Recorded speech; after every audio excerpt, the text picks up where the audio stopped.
For over 30 years, the Race Across America has challenged riders from around the world with a complicated route that avoids the superhighways that span our great country.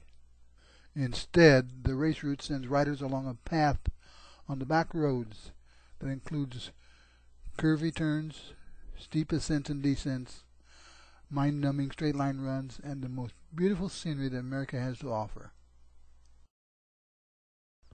Upping the challenge are the hot temperatures of the desert, sometimes over 110 degrees, winds in excess of 50 miles per hour, rain and lightning storms, and dark roads that are encountered as the riders enter nighttime phases of the race. By many, the Race Across America is judged to be the toughest bicycle race in the world.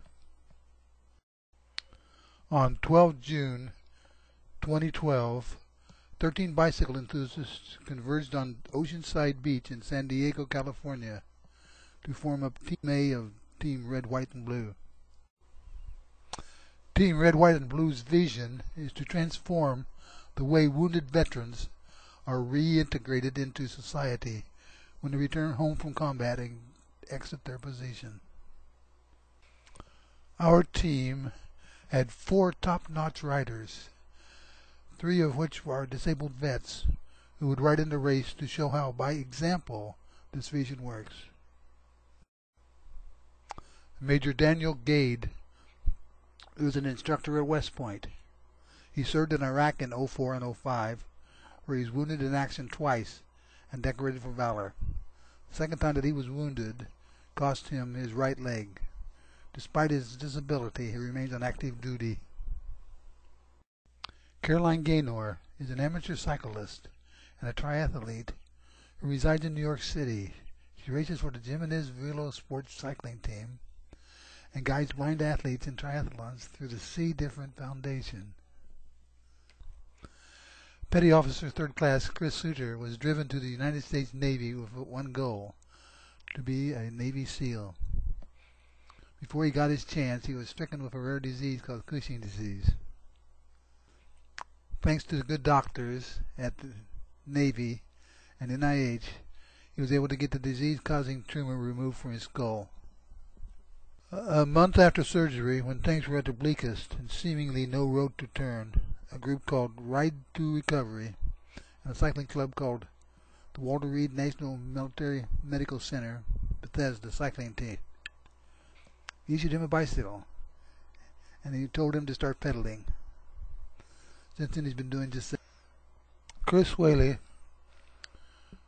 grew up in State College, Pennsylvania, and now lives in Moreno Valley, California. He joined the Army because of a renewed sense of civic duty post-September 11th.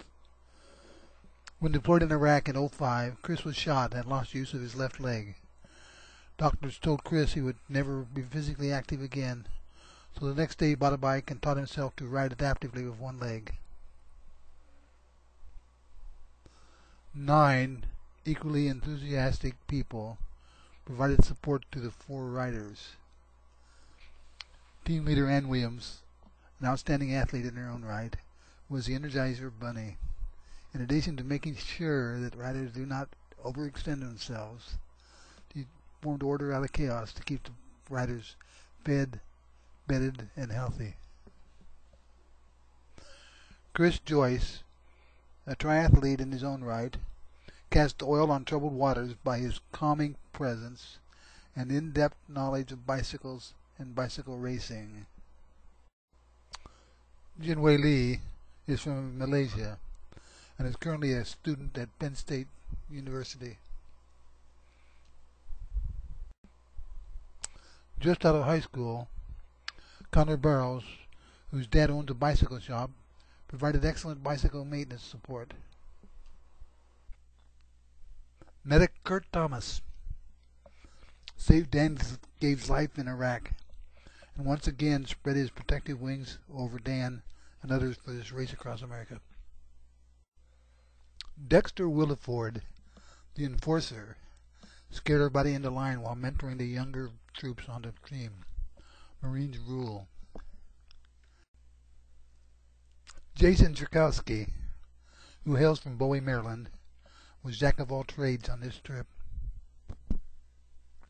David Cook drove his RV from Kentucky to Ohio, where he met up with Team B to caravan 2 RVs and 2 vans to San Diego.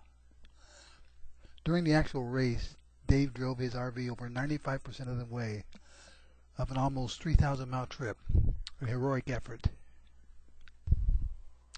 When he was in his 40s, Dick Puckett had on his bucket list the desire to ride a bicycle across America. Didn't happen. When he was in his 50s and 60s, the list included riding a motorcycle on the trip. Didn't happen.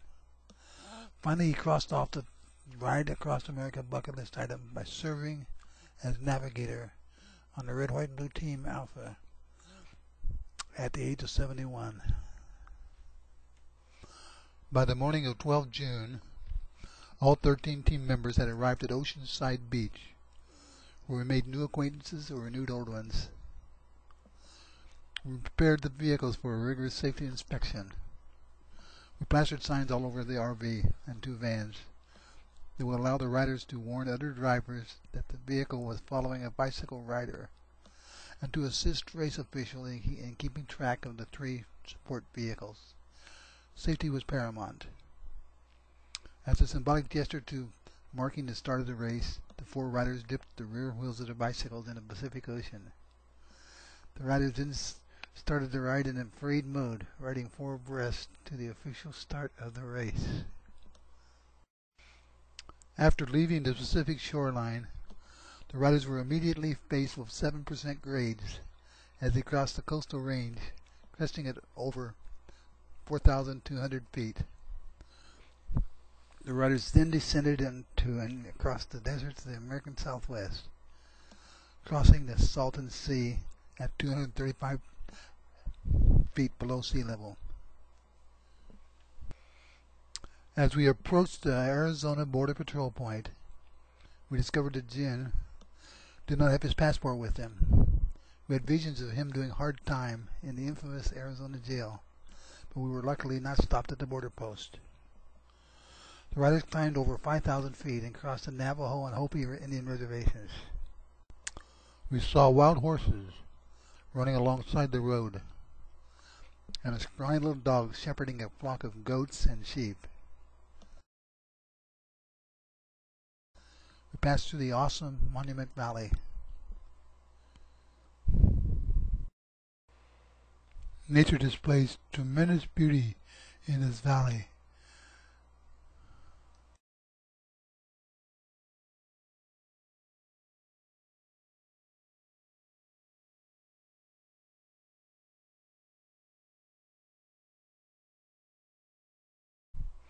Along the route, one of the vans caught fire, burning up iPods, iPads, iPhones, and other equipment.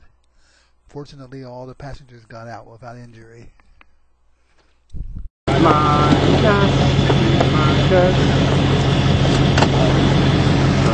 service. You know how I have shoes? I don't have shoes. The only thing I'm super happy about is my leg is on top of the other vehicle. Because that would be a pain in the ass.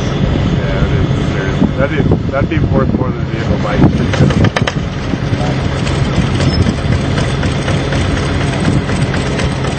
Dan Gates' wedding ring, which had survived his near death in Iraq, was recovered from a pile of ashes of a van that the team managed to burn to the ground. The finder? Dave Cook, Dan's West Point roommate.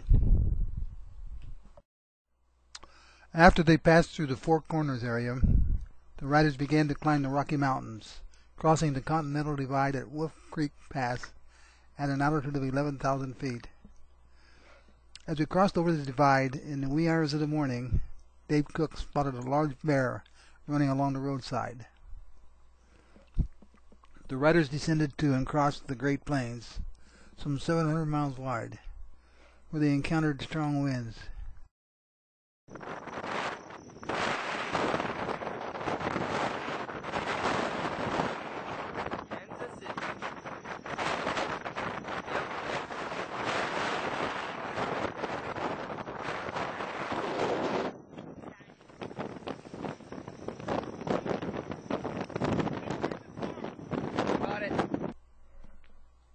We then traversed the sprawling farmlands of the Midwest, where we passed midpoint of the race somewhere near Wichita, Kansas.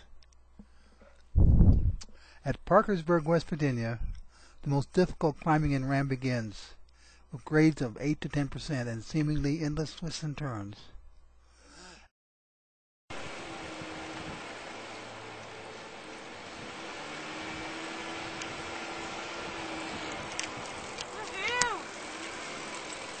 How about them hills? Not bad, actually. Yeah, it's pretty steady, right?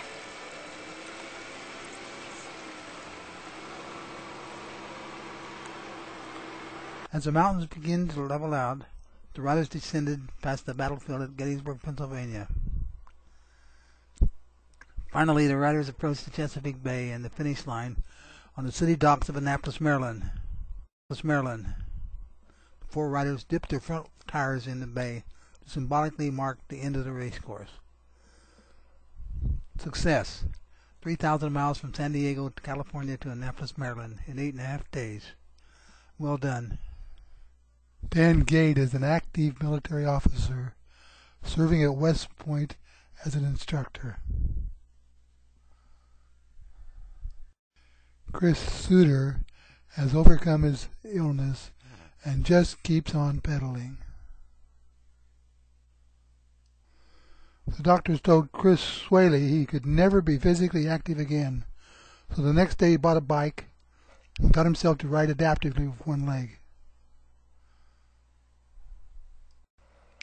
Caroline Gaynor continues to lead blind athletes in triathlons.